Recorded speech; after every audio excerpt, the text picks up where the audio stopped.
कोई आदमी टोपी खड़ा होकर के टोपी पहन करके खड़ा हो जाता है, बोले मैं भारत माता की जय नहीं बोलूंगा, मुझे मेरी गर्दन काट लो। अरे इस देश में कानून है कि क्या हम तो लाखों की गर्दन काट सकते हैं, लेकिन हम इस देश के कानून का सम्मान करके ऐसे खड़ा होकर के बोल दे, इसलिए भुजंगों के हौसले बुलंद हो जाते हैं। हम इस देश के कानून और संविधान का सम्मान करते हैं, नहीं तो कोई भारत माता का अपमान करे, एक नहीं हम हजारों लाखों के शीश कतल करने का सामर्थ्य है। इस देश में ऐसे से बातों पर मैं भारत माता की जय नहीं बोलूंगा।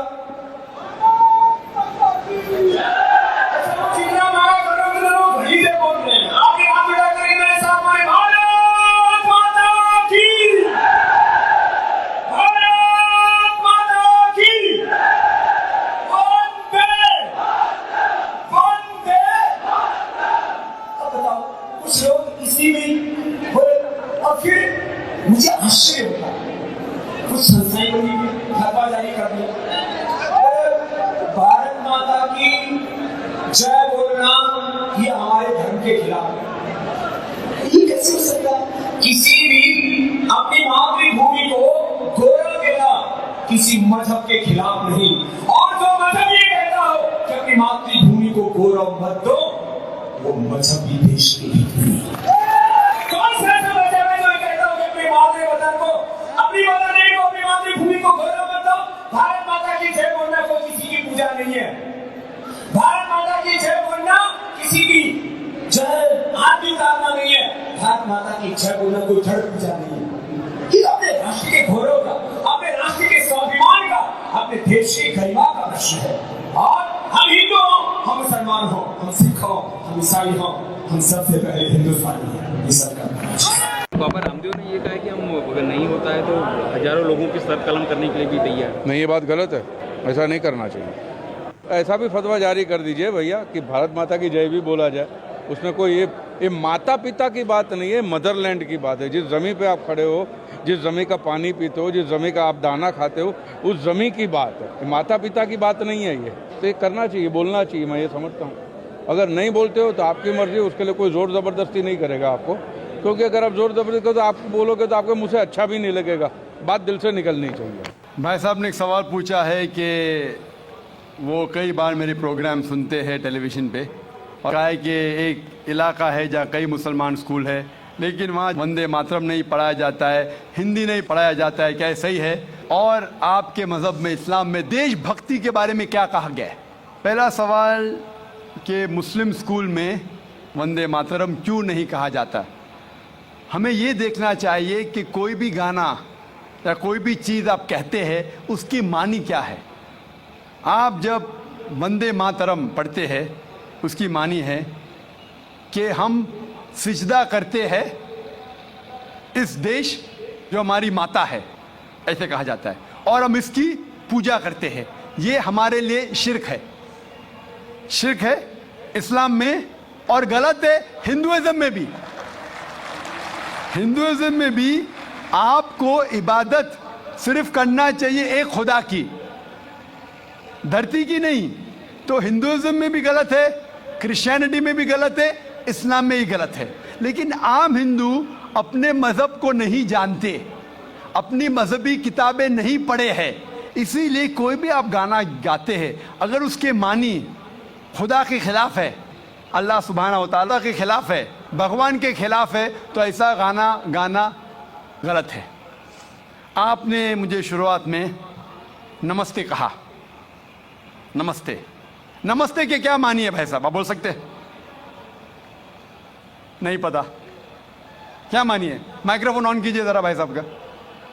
नमस्ते मतलब मैं सर झुका के मैं आपको नमन करता हूँ। हाँ, सर झुका के आप मुझे नमन करता हूँ, नमन करता हूँ। सर झुका के, सर झुका के मुझे नमन करना शिर्क है, हराम है, प्रोहिबिटेड है। आप मेरे सामने भी सर नहीं झुका सकते, चाहे आप मुझसे मोहब्बत करते हैं, चाहे आप मेरी इज्जत करते हैं, फिर भी आप मेरे सामने सर नहीं झुका सकते। सर झुकाना चाहिए तो सिर्फ खुदा के सामने, अल्लाह के सामने, और मैं खुदा नहीं हूं। आप जानते हैं, आप मेरी इज्जत कर सकते हैं, मेरी बात जो मैं कहता हूं उसके ऊपर अमल कर सकते, लेकिन आप मेरे सामने सर नहीं झुका सकते। इसीलिए मैं जवाब में आपको कहूंगा अस्सलाम वालेकुम, आप पे सलामती हो, आप पे सलामती हो। आप समझे ना, मैं आपके सामने झुक नहीं सकता हूं। ये सिर झुकेगा तो सिर्फ अल्लाह के सामने, सिर्फ खुदा के सामने। तो आपने बड़प्पन में मुझे कहा, लेकिन अगर गलत चीज कहा तो मैं वापस से जवाब नहीं दे सकता हूं, क्योंकि मैं जानता हूं जो लोग नहीं जानते वो ऐसे हरकत कर सकते हैं। मिसाल के तौर पे 1 महीना पहले मैं जब बॉम्बे एयरपोर्ट पे था तो एक औरत, हिंदू खातून, मुझे पूछी कि आप डॉक्टर जाकिर नाइक है? आयु डॉक्टर जाकिर नाइक? मैंने कहा जी हाँ। ओ, मैं आपका रोज प्रोग्राम देखती हूँ, मैं दुबई से 25 साल के बाद मुंबई में आ रही हूँ, 25 साल के बाद हिंदुस्तान में आ रही हूँ। उसके सिर पे टीका था, हिंदू औरत थी, बोलती मैं आपके प्रोग्राम देखती हूँ और बहुत अल्हम्दुलिल्लाह तारीफ करने लगी। सारी तारीफ अल्लाह की है, मैं कुछ भी नहीं हूँ। और फिर कहने लगी कि मैं तुम्हारे पैर छूना चाहती हूँ। मैंने कहा कि ये गलत है, शिर्क है। तो बोले क्यों? वही जवाब मैंने दिया, आप जो भी कहो मैं आपकी बात मानूंगी। तो मैंने कहा आप कुरान मजीद पढ़िए, कुरान मजीद पढ़िए और इसके ऊपर अमल कीजिए। और मैंने तकरीर की है similarities between Islam and Hinduism, Islam और हिंदुइज्म में यकसानियत। और साबित किया है कि हिंदुइज्म में भी लिखा है कि आप सिर्फ एक ईश्वर की इबादत करना चाहिए, जितने ऋषि आने वाले उनमें मानना चाहिए, और मोहम्मद सल्लल्लाहु अलैहि वसल्लम में भी। तो आपको अगर कुरान और वेदा पे अमल करना चाहिए जो यकसा है, आपको एक खुदा में मानना पड़ेगा और आखिरी पैगंबर मोहम्मद सल्लल्लाहु अलैहि वसल्लम पर। आपका और एक सवाल था कि हिंदी क्यों नहीं पढ़ाई जाती है, हिंदी मुस्लिम स्कूल में क्यों नहीं पढ़ाई जाती है? कुछ स्कूल में हो सकता है, लेकिन मेरे हिसाब से अक्सर स्कूल में हिंदुस्तान में हिंदी पढ़ाई जाती। जो स्कूल मैंने कायम किया हूं, इस्लामिक इंटरनेशनल स्कूल, उसमें भी हिंदी पढ़ाई जाती है। ना हिंदी, मराठी भी, जो हमारे स्टेट लैंग्वेज है, हम पढ़ाते हैं, जोर देते हैं अंग्रेजी और अरबी पर। नंबर 1 अंग्रेजी अरबी, फिर उर्दू, हिंदी, मराठी, आगे चल के संस्कृत भी सिखाएंगे, संस्कृत भी, ताकि हिंदुस्तानी लोग जितने मज़ाहिब इस देश में हैं उसको समझे। मैं गवर्नमेंट से कहता हूं कि हिंदुस्तान में संस्कृत आम करो। संस्कृत आम करेंगे तो लोग वेदा पढ़ेंगे, पढ़ने के बाद हक के तरफ आएंगे और हिंदू मुस्लिम एक हो जाएंगे। तो छोड़ो संस्कृत, क्योंकि वेद संस्कृत में, हिंदी में नहीं है। हिंदू की जबान है संस्कृत। और मैंने तकरीर की है हिंदुइज्म और इस्लाम में यकसानियत। लेकिन आम हिंदू अपनी मजहबी किताब पढ़ा ही नहीं तो क्या जानेगा? तो मैं संस्कृत कोट करता हूँ, फिर तर्जुमा करता हूँ और कहता हूँ कि आपको अगर लगता है कि मैं कुछ गलत कह रहा हूँ, रेफरेंसेस देता हूँ मैं। आपका आखिरी सवाल था कि इस्लाम में देशभक्ति के बारे में क्या कहा गया है। इस्लाम में कहा गया है कि सबसे पहले जो मैं बात मानना चाहिए वो हमारे खालिक की, बनाने वाले की, खुदा की, अल्लाह की सबसे पहले। अगर अल्लाह की बात से कोई दूसरी बात टकराती है तो उसे छोड़ देना चाहिए। जहां तक कि मैं हिंदुस्तानी हूं और मैं गर्व से कहता हूं कि मैं फंडामेंटलिस्ट मुस्लिम हूं, आई am a good practice Indian. Fundamentalist, बुनियाद परस्त मुस्लिम भी हूं और अच्छा हिंदुस्तानी भी हूं। मैं हिंदुस्तान के कॉन्स्टिट्यूशन को जानता हूं। हिंदुस्तान के कॉन्स्टिट्यूशन में एक भी चीज फर्ज नहीं है जो इस्लाम में हराम है, और ऐसी कोई भी चीज नहीं है जो हमें मजबूर करती है जो इस्लाम में हराम है। और हिंदुस्तान के कॉन्स्टिट्यूशन में, इंडियन कॉन्स्टिट्यूशन में ऐसी कोई भी हराम चीज नहीं जो इस्लाम में फर्ज है और इंडियन कॉन्स्टिट्यूशन में हराम है। तो मैं दोनों को साथ में लेके चलता हूं। लेकिन अगर टकराव होगा, मेरे हिसाब से I can be a very good Muslim and a good Indian. मैं अच्छा मुसलमान भी हूं और अच्छा हिंदुस्तानी भी हूं। लेकिन अगर आगे चल के, अभी तो कोई टकराव नहीं है, लेकिन अगर आप ऐसे देश में हैं जो देश का कानून अपने खालिक के कानून से टकराता है, तो खालिक का कानून ऊंचा है, खालिक का कानून ऊंचा है, खुदा का कानून ऊंचा है, अल्लाह का कानून ऊंचा है, फिर आता है देश। देश ने हमें, ठीक है, ये देश में हम जीते हैं, देश हमारे लिए फैसिलिटीज देता है, लेकिन हमें जान किसने दी? देश ने या खालिक ने? खुदा ने दी। ये हवा जो है, ये हवा के बिना 5 मिनट भी आप जिंदा नहीं रह पाएंगे। कितना? 5 मिनट भी नहीं जिंदा रह पाएंगे। किसने दी? देश ने या अल्लाह ने? खुदा ने।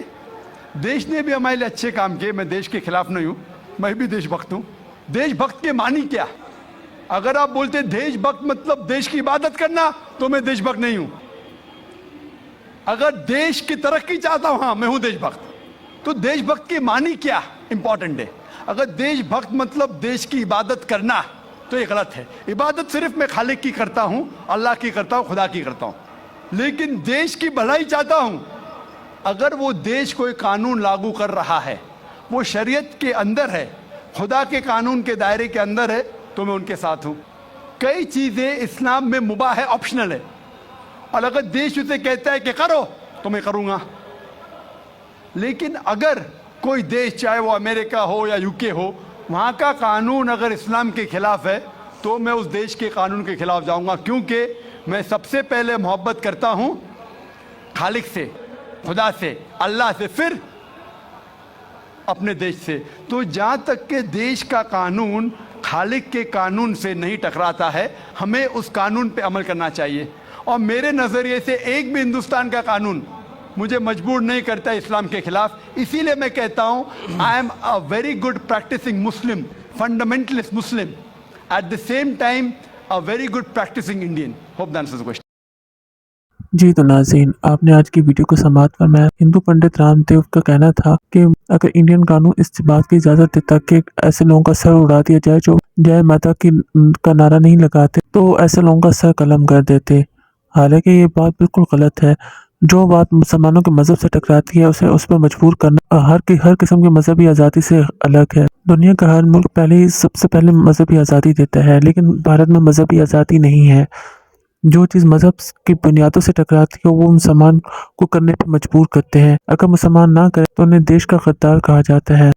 मुसलमान ये नारा क्यों नहीं लगाते, इसकी तफसील डॉक्टर जाकिर नाइक ने बहुत अच्छे तरीके से बता दी है कि ये मुसलमानों के यहाँ शिर्क है, और मुसलमानों के यहाँ सबसे पहले मजहबी बात है। मुसलमानों के लिए सबसे पहले देश देने वाला है। सजदे सिर्फ अल्लाह पाक के लिए है, जिसने ये देश दिया है। देश की इज्जत करना, देश की तरक्की के लिए काम करना, ये सबसे बड़ी बात है, ना कि देश को सजदे करते रहना। डॉक्टर जाकिर नाइक साहब का कहना था कि अगर 2 कवानीन है, एक वो जो मजहब से नहीं टकरा, तो मैं उस कानून को मानूंगा जो मजहब से नहीं टकराता। लेकिन जो कानून मजहब से टकराएगा, मैं उसे नहीं मानूंगा, या कोई भी मुसलमान नहीं मानेगा, क्योंकि मजहब पहले है, खालिक दुनिया का बनाने वाला सबसे पहले है, और देश बाद में है।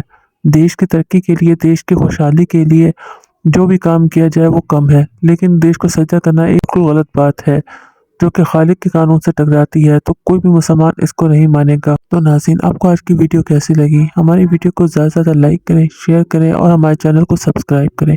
जज़ाकल्लाह। अल्लाह ने के बाद।